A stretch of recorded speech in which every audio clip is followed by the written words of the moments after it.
জীবনে এতটাই ব্যস্ত হয়ে পড়েছি যে বিশেষ একটা দিনের কথাই ভুলে গেছি। আর এই তো সারাদিন কি কি কাজ করলাম এ নিয়ে থাকছে আজকের ভিডিও। আসসালামু আলাইকুম, আমি হ্যাপি টাঙ্গাইল থেকে বলছি। এই তো আজকে ভিডিওটি শুরু করলাম সকাল সকালই। আর এমনিতে তো ঘুম থেকে উঠি একটু দেরি করে, যেহেতু হুসাইনের স্কুলও বন্ধ আর কি সেহরি খেয়ে নামাজ পড়ে শোয়ার পর অনেক দেরিতে উঠি।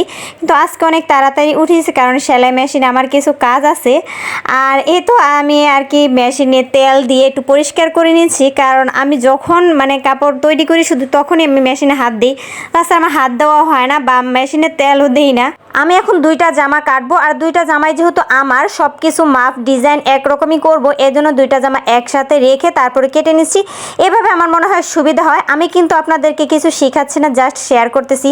আমার অনেক দক্ষশীল আপুরা আছে যারা অনেক সুন্দর সুন্দর কাজ পারে, তাদের ক্ষেত্রে আমি কিন্তু কিছুই না। আর যাই হোক, আজকে আপনাদের সাথে একটি মজার কথা শেয়ার করি। তা হলো আজকে হচ্ছে 9 এপ্রিল। 8 এপ্রিল ছিল আমাদের ম্যারেজ ডে।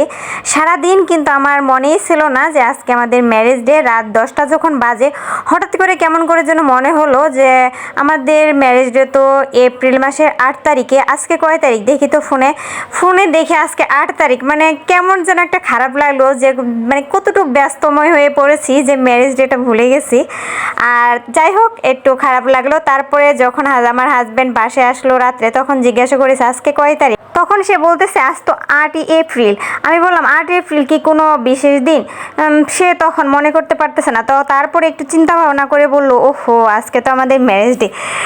দেখেন, তাহলে শুধু আমি ব্যস্ত হয়ে পড়িনি, আমার হাজব্যান্ডের কিন্তু একই অবস্থা। আসলে এগুলো হচ্ছে বয়সের, আস্তে আস্তে বয়স হচ্ছে আর সব কিছু কিন্তু চেঞ্জ হচ্ছে, সময়ের সাথে সবই চেঞ্জ হবে, আরও অনেকটাই চেঞ্জ হয়ে যাবে জানি।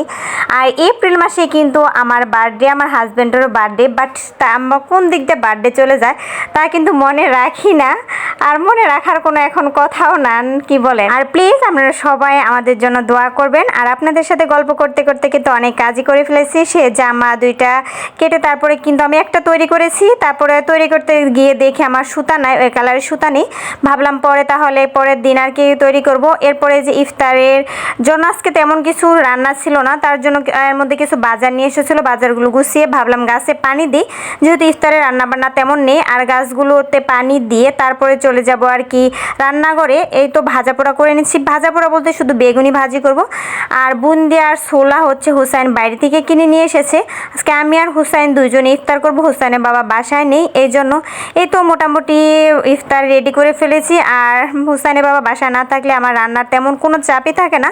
আর ভাবলাম যেহেতু হুসাইনের বাবা বাসা নেই, হুসাইনকে বললাম চলো তাহলে ছোলা মুড়ি খাই। বললো আচ্ছা মা খাও। এ তো মাখিয়ে নিচ্ছি। আর আজকে ভিডিও এখানেই শেষ করবো। সবাই ভালো থাকবেন, সুস্থ থাকবেন। আর ভিডিওটি কেমন হয়েছে অবশ্যই কমেন্ট করে জানিয়ে দেবেন। আজকে এখানেই বিদায় নিচ্ছি। আল্লাহ হাফেজ।